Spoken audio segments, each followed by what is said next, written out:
Oral halitosis.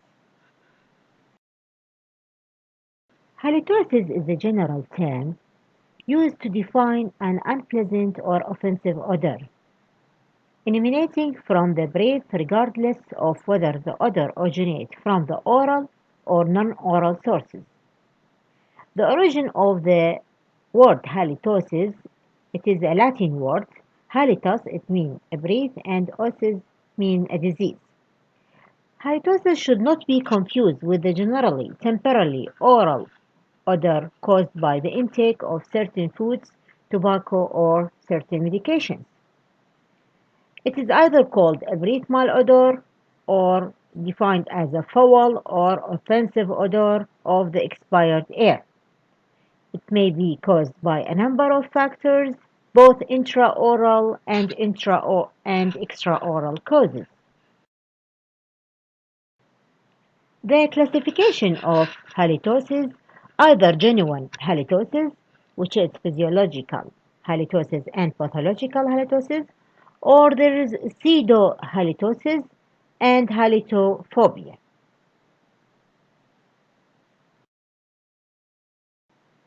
The genuine halitosis, it is either physiological halitosis, which is found in the morning breath odor, or due to tobacco smoking and certain foods and medications.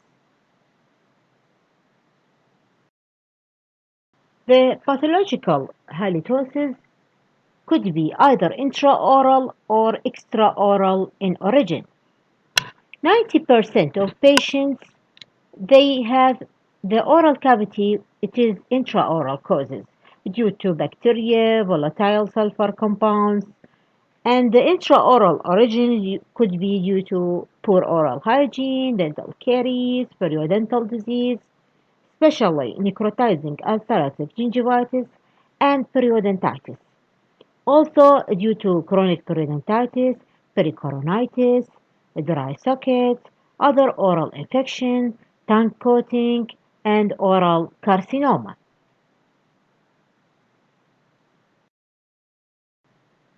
The role of the tongue coating in the etiology of oral malodor has been extensively documented, and it is mostly the most cause of oral halitosis.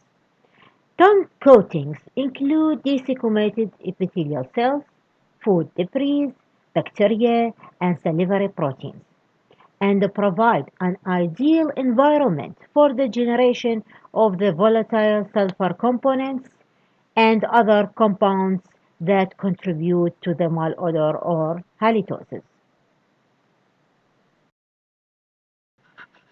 The extraoral origin. 10 to 20% of the halitosis is due to gastrointestinal diseases, due to infections or malignancy in the respiratory tract, due to chronic sinusitis and tonsillitis. Stomach, intestine, and liver or kidney disease may be affected by systemic disease and cause the oral halitosis. For the pseudohalitosis, the patient came with apparently healthy oral environment and the healthy individuals.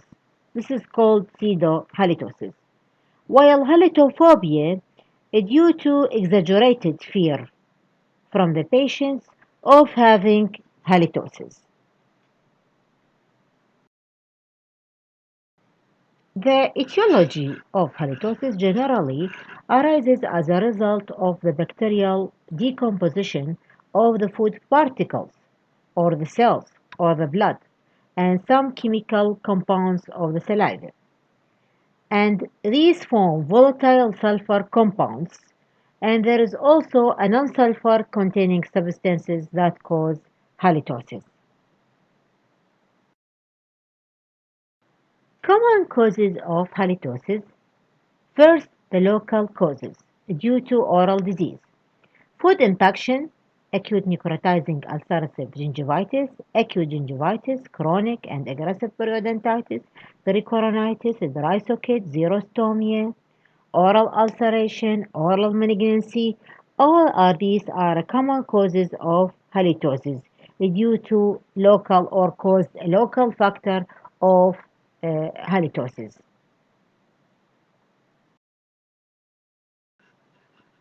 Also, there is extraoral causes, which is a respiratory disease like sinusitis, tonsillitis, malignancy, or bronchitis. These are common causes of halitosis. Also, due to volatile food stuff such as garlic, onion, spicy foods, also these can cause halitosis.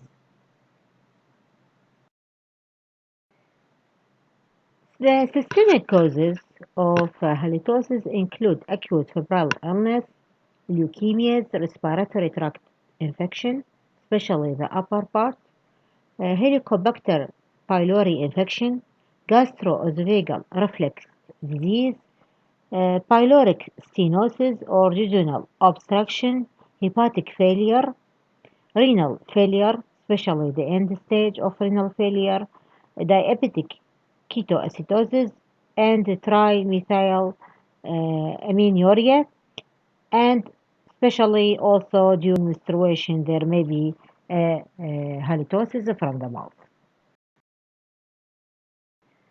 For a diagnosis of halitosis, a full history should be taken from the patient, a good examination, and self-assessment test, which is a subjective test. One of the methods for testing the halitosis is the wrist flex test.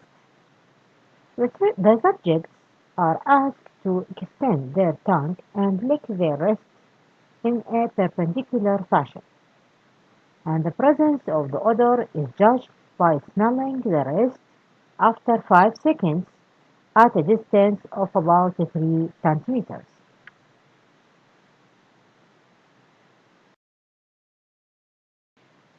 Spoon test. A plastic spoon is used to scrape and scoop material from the back region of the tongue. The odor is judged by smelling the spoon after 5 seconds at a distance of about 5 centimeters organoleptically.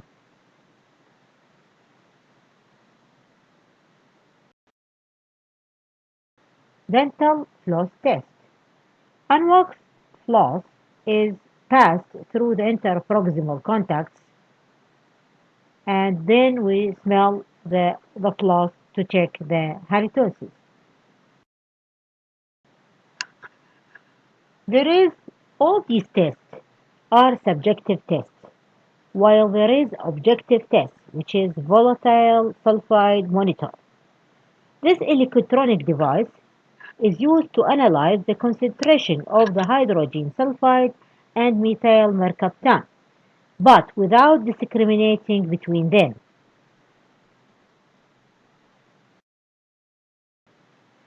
Electronic nose. Tanaka M. et al. Used these electronic noses to clinically assess the oral malodor and examine the association between oral odor strength and oral health status. As you can see, this is a device. You can see this in this picture. Banner test is used to determine the proteolytic activity of certain oral anaerobic microorganisms that contribute to the oral malodor. The test works on the principle that certain periopathogenic bacteria have the capacity or the capability to reduce N-benzoyl D-L-arginine B-nalphylamide اللي هي بانا اختصارها, which can be detected using a chair-side test.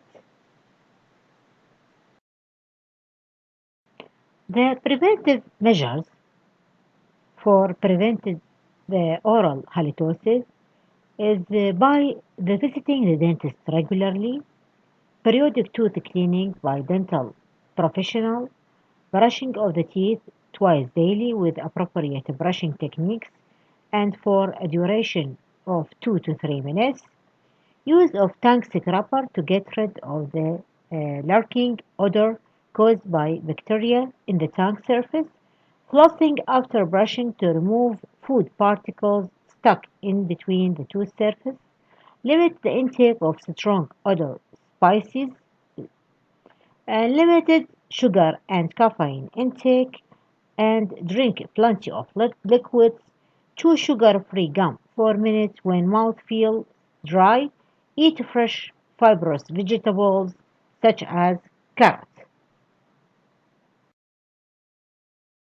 For management, mechanical reduction of the intraoral nutrients and microorganisms through tongue cleaning, toothbrushing, interdental cleaning, professional periodontal therapy, and the chewing gum.